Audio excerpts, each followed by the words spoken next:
So, hi, hello, good morning, good afternoon, and good evening po sa inyong lahat. For today's video, gagawa tayo ng enoki mushroom chili sauce.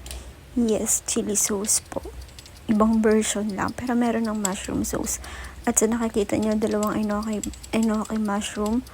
Tapos, kumuha ako ng iilan sa repolyo, pero better sana po if it is celery, and then parsley and parsley ba yun? Basta yun isa, parsley at saka yung isa, nakalimutan ko na bilis kong makalimot, no?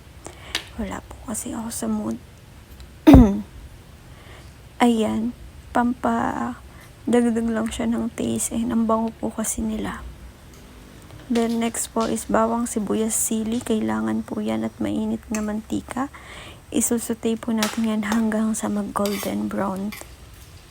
Ganyan lang po. Pero if gusto niyo ng maraming gawin, dagdagan yung enoki nyo. And then dagdagan ko po dyan ng garlic powder. At sinabay ko na din ng chili powder para at least umanghang na siya agad. And then, the chili flakes, nabibili lang po yan sa palengke at sa mga supermarket.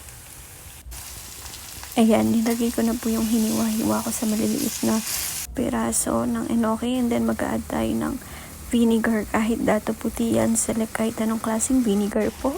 Okay lang para iwas panis, iwas sira.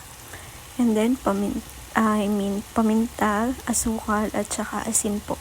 Kailangan natin lagyan para maglaban yung taste niya. And gusto ko na maraming asukal kasi gusto ko maging sweet and spicy po siya. Ayan na medyo tumutuyo na siya dyan. Ayan, kita nyo ba? Then, ayan, pag nakita nyo na po na gano'n na ang kulay, pwede na po, hanap po kayo ng pwedeng lagayan. Ako yung dating mushroom chili sauce and done. Thank you po. See you again. Bye!